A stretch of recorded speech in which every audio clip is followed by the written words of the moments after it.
Oh my lordy, look at that rear end. She's a big girl.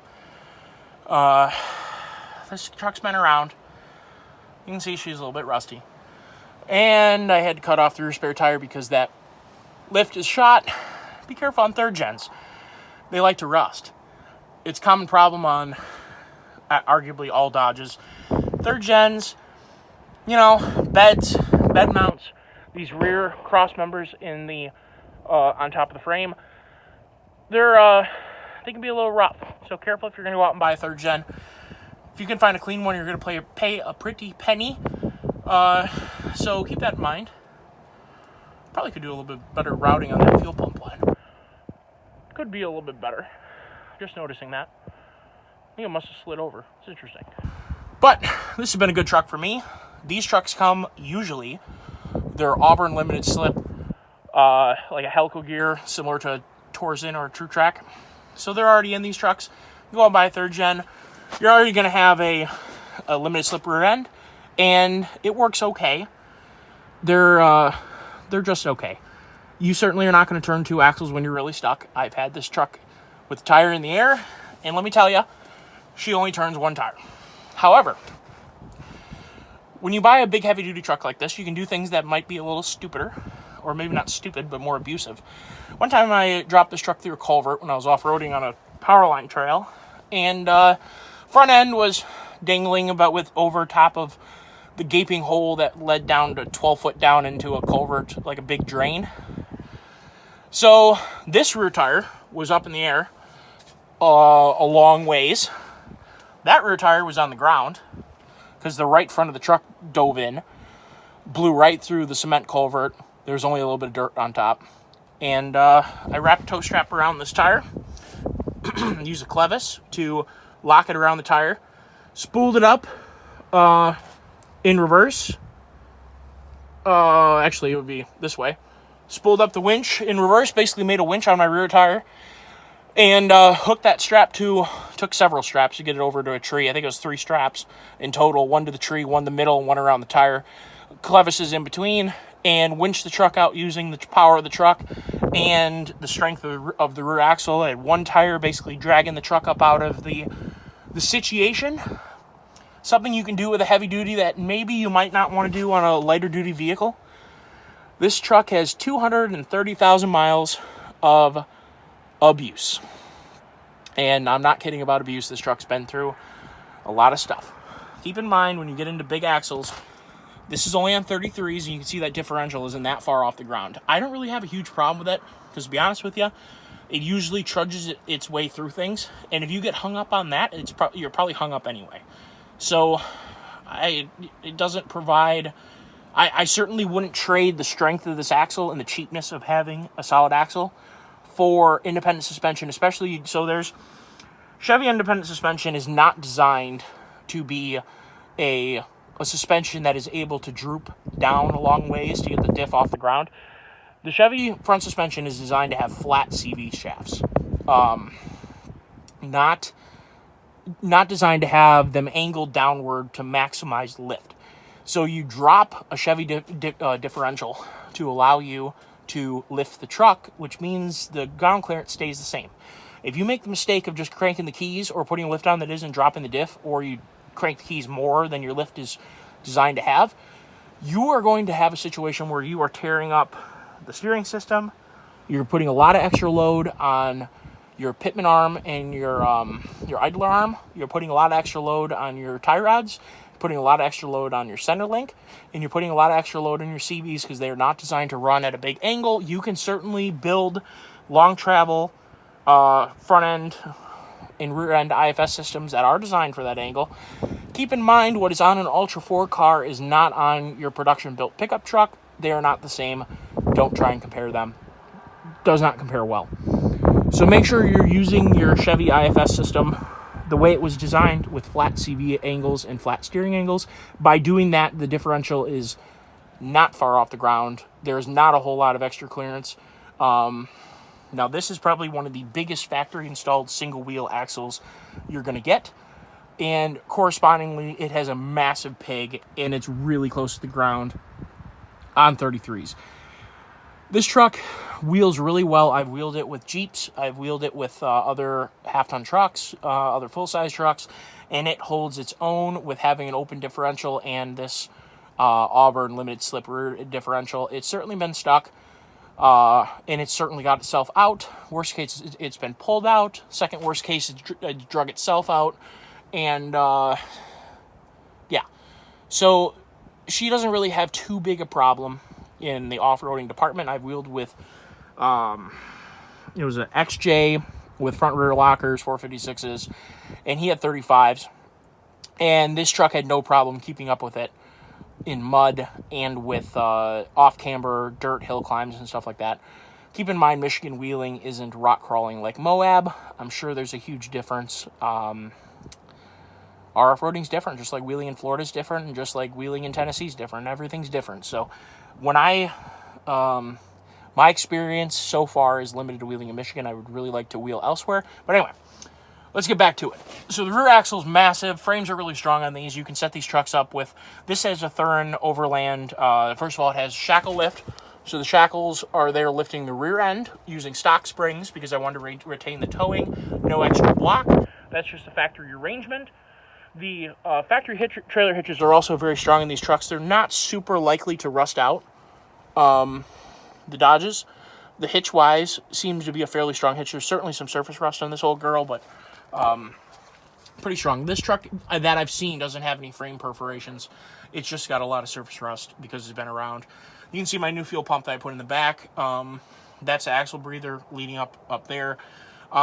Brings up another point. If you're going to wheel these things hard or go through deep water, you need to put longer breathers on the axle. You need to make sure that they don't have any holes in them or perforations where your axle is just ingesting water. Certainly recommend doing that. Front, rear, and T-case. And transmission if you have a transmission breather. So something to consider if you're going to wheel these trucks. Definitely a point of buying a Rubicon or a Power Wagon is that they're pre-set up to forward, I believe they say 30 inches of water, 32 inches of water. That means that they have all the other stuff taken care of to keep the driveline from getting screwed up. So you're buying something that's already set up to wheel. So the Power Wagon is very good value, and the Jeep Rubicon is excellent value.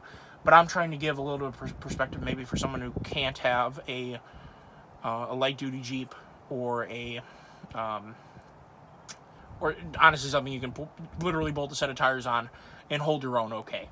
So I'm not trying to discourage you from buying potentially a superior off-road vehicle. I think the Rubicons are great. I would love to own one someday, and I certainly love the Power Wagon. Like I said, has shortcomings, but whatever.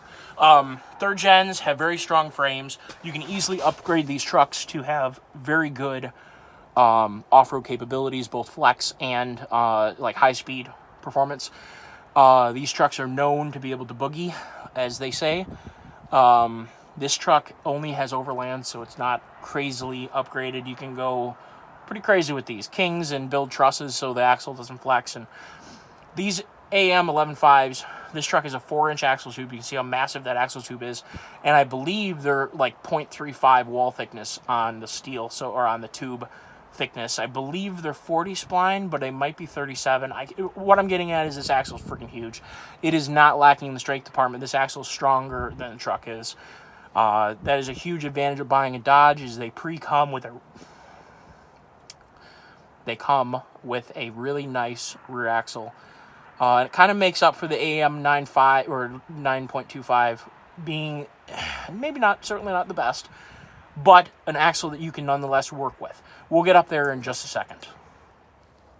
So here's what an AM 9.25 looks like. I have 08 and up crossover steering. So we have comes directly from your pitman arm down to this side. And from this side, we're controlling that side. So the way it's originally set up is this side comes over and tees in. This shaft right here would go straight down to that right knuckle. And this shaft would come in at kind of, oopsies, hold on. It's hard to do like this. Come on, fingers. I'm trying to show you what I'm trying to do here, guys. They would come in like this. I'm sorry. I'm doing the best I can here. It is a very poor system for stability, especially when you lift the truck, because when the axle articulates, you can get different toe, as in each side has different steering angle inputted because the axle's flexing. A lot of older vehicles had that design. It works fine when you're at stock height. When you go for a lift, you definitely want to have some bigger stuff. This has a King stabilizer that I got from Thurin. Seems like a nice part. Now, this is a relatively 230,000 mile Cummins. It certainly drips oil. She sweats horsepower. It's kind of part of the deal. These old trucks, keep in mind, they are not perfect. And if anything, all that oil is preventing rust. You'll see up here it looks a lot better than out back. This truck has chromoly axle shafts because the stock ones, the U-joint cups in there, womped out from a lot of torque and a good bit of wheeling. And also probably me not properly washing it after I was off-roading. So unfortunately, it needed to have chromoly axle shafts. That's why I'm tempted to build this thing into a sweet off-roader, because Dodge platforms are really good platforms in that, especially a third gen. If you get a short bed, quad cab, third gen, you have a nice short wheelbase that is basically the perfect size for a full-size truck to off-road. You don't have a terrible amount of overhang. You have enough storage on the inside to get by. You can put a couple car seats and a dog, no problem, and be good to go. You could put a car seat and a couple big dogs, no problem, good to go. You have your bed to work with. You can put a topper on one of these, obviously, or you put Diamondback or whatever the heck you need to do in your bed to meet your needs as a person. And you have a good axle and transfer case and a good truck to start with. Now, in this whole video, I'm pointing out what you can do with these older trucks. Keep in mind, I 100% advocate, if you can afford or want to buy a newer vehicle, to get a warranty, especially to buy a new vehicle where you're starting out fresh. When you consider, this truck has 230,000 miles on it. When I look back, I bought this truck at about 110,000 miles 8 years ago or something like that. The amount of abuse and general, I'm not going to say neglect, I've taken really good care of this truck in terms of mechanically maintenance, preventative maintenance and required maintenance when I break things.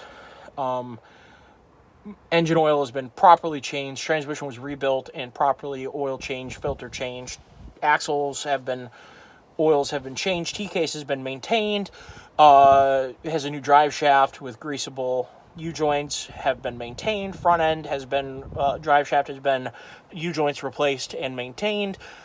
I take really good care of this truck. But the problem is that it does get used pretty hard. I don't know. I can't even tell you how quickly you can abuse a truck. In 1,000 miles with, normal off-road or normal uses, you could do the damage to a truck that you could do in 200,000 miles of for instance, if you guys watch the previous video on talking about Chevys, using them for this purpose, that, 260,000 mile black truck that's I'm showing in the video, that truck was really well maintained, was basically only driven on the highway. The only dirt it ever saw was, going down to a hunting camp, about 10 miles down a dirt road. That truck's never seen anything hard. So everything works on it. Four-wheel drive works. Transfer case works great. Front end actuator, the front differential the axle actuator to lock the front end works perfect. Original. Transmission shifts perfectly. Engine runs beautifully like a sewing machine. It has very, very minor 5.3 lifter tick. It's an amazingly well-maintained truck. It's rough, because it's been in Michigan its whole life. And in the same way, this truck's kind of rough. But mechanically, this truck has been through the ringer. So keep that in mind when you're buying used vehicles. 200,000 miles on a truck that's been beat on there's a lot of opportunity for something to have been really womped out. For instance, my axle shafts. That was like a $2,200 oopsies, but by the time the front end got rebuilt, new bearings, new seals, all the good stuff, new U-joints obviously, and the new axle shafts, all the good stuff got put in this front axle, so it's really, really, really strong. And also, too, while we're here, check out the front differential clearance. There's a lot more in the front than there is in the rear. Whoopsies. I didn't do a good job with that videoing. There we go. There's probably 7 or so inches underneath that differential, and this is only on 33s, and keep in mind this tire's sunk in the dirt a little bit, so I need, this is my new part of my driveway that hasn't been packed down all the way since I did it, so it's not that it's been sitting here forever, it's just that it's sunk in. These front end of these third gens are really tough. Fourth gens are really, really nice. I like fourth gens. I think 5.9s are better for high performance, but the 6.7s are really good. Cummins, excellent engine. Not a big fan of their automatics. Definitely a huge fan. If you want to get a fourth gen with a G56 or one of these trucks with a... The thing is, I don't know if I'd trade a 48RE for an NV4500. They have some shortcomings. They have some real strength shortcomings. Good crawler gear. I'll give you that all day long. But they have some shortcomings. So something to definitely consider there is that NV... I think that they were really well heralded back in the day, but I'm not sure they stand up to an NV5600 and a G56, and certainly not a Ford ZF6, and probably not a Chevy ZF6. Ford used the 750 on the 6.0 and the 650 on the gassers. I believe the 7.3 was also the 750, but Chevy used the 650 on all Duramax and 8.1 applications, and the NV GM version of an MV was on the Chevy. I'm jumping back and forth here.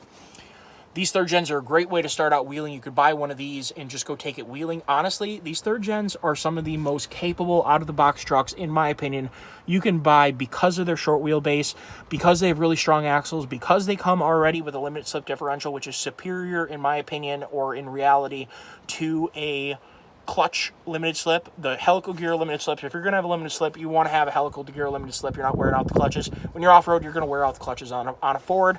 My Excursion was an open differential truck. I could have put a lunchbox locker in it and been okay, but I went to a Detroit True Track and then went to a Detroit Locker. This truck, I would really like to have the rear end locked and to be...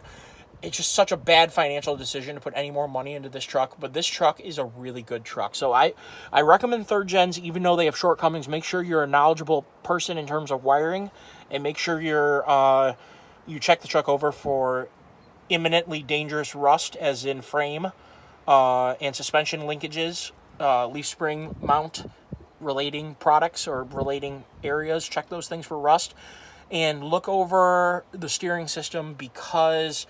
first of all, you're going to want to probably upgrade to this Mopar setup. I went with the Mopar one. People talk about the Synergy one. I heard that Synergy uses, because Mopar has a patent supposedly on, I think, it's this adjusting mechanism, or maybe it's that one.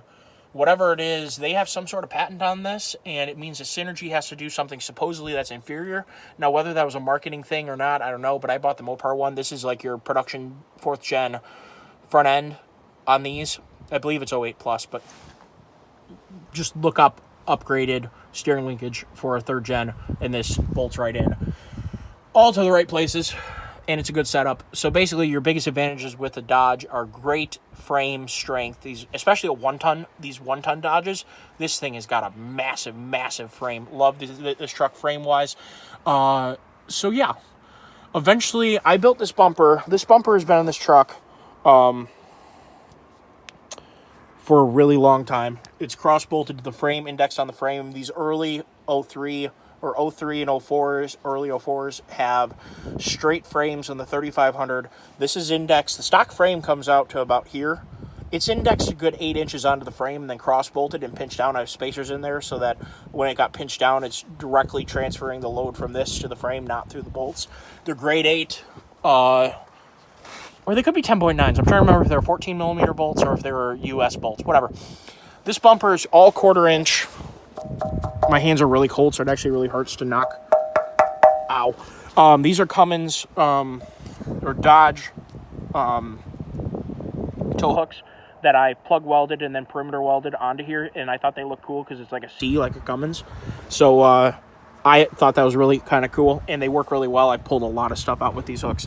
They are absolutely tanks, in very, very beastly. This bumper's been on this truck for a very long time. I'm trying to remember. I probably built this in 2015. If I had to guess, I would say 2015. It has, I believe it's a 30-inch light bar right here. Works really well. I have that on a flip switch. These 12 inchers are hooked up onto the fog lights, so that's pretty slick. Highly recommend not changing your headlight bulbs on the third gen because it'll throw off the TPMS, the total power, TPMS. sounds like tire pressure monitoring system, but the TIPM, oh yeah, TPIM, whatever the heck it is, Total Power Integration System. Total garbage. Sorry. I would like to rewire these with relays. It'll come at some point as rewiring all the headlights with relays, because the TIPM unit shuts off the light if you put aftermarket lights in it. I have one high beam on and one low beam on opposite sides. So, squirrely. So third gens have their own little issues, but these are really good trucks. You can go out and buy a 5.7 Hemi, and those early Hemis, they're okay. You don't hear a lot of them going to, 250,000 miles. It's pretty rare. Usually they need to be replaced between 160 and 200,000 miles usually. If you're an exception, it means you take care of your truck, and good for you. I'm not a big Hemi guy. I do really like the Cummins. It's heavy, but these things do the job. When you have a tune on them, they turn the tires really well. These are good off-roading vehicles. So for sure, a new Dodge. Go out and buy yourself a new 5th gen. They're really amazing trucks. That 8-speed with the 6.4 is going to be a really good combination. Power wagon, excellent option. Really good truck. Definitely love that setup. But you can go out and get a 3rd gen in the same way you can get an older Super Duty and go and do some really cool things. I have BD Diesel leading arms. The stock leading arms on these 3rd gens are absolutely garbage. They are so weak you can't jack the truck up with them because they'll bend. These are fully adjustable leading arms. Like I said, from BD Diesel, and they've worked out fine. I have 3rd and overlands in the front of this truck with coils. Super good truck. I think that these 3rd gens are basically a highly recommended, other than they are, let's be real, they're pieces of junk. These things are pieces of junk, but they're a very lovable piece of junk. And for the money you're paying for them, please don't. Anyone who spends more than $15,000 on a 3rd gen, I think you're insane. I don't think they're worth that. I don't care how low miles they have. I don't think they're worth it at all. But when you're getting an older 5.7 or an older Cummins that maybe has some rust on it, you're getting a pretty awesome truck for, your $9,000 to $12,000. For this thing is not even worth $9,000, I doubt. I highly doubt this truck's worth $8,000. It's been through hell. This truck's been around, which is why I'll never sell it. But good starter truck. Go into it knowing how to wrench, and that's, I guess, the biggest takeaway from this whole video. I don't care if you're buying a Jeep or Toyota or Ford or Dodge or Chevy or a Land Rover, God forbid. Anything old is going to require mechanical knowledge, mechanical skill, and dedication to working on it. You're going to have to care about it enough to work on it. So yeah, definitely recommend 3rd gen, 4th gen, 5th gen Dodge. 2nd gen Dodge are okay. They have a low pinion Dana 60 in the front, which is fine-ish. They are even worse, metal quality than a 3rd gen.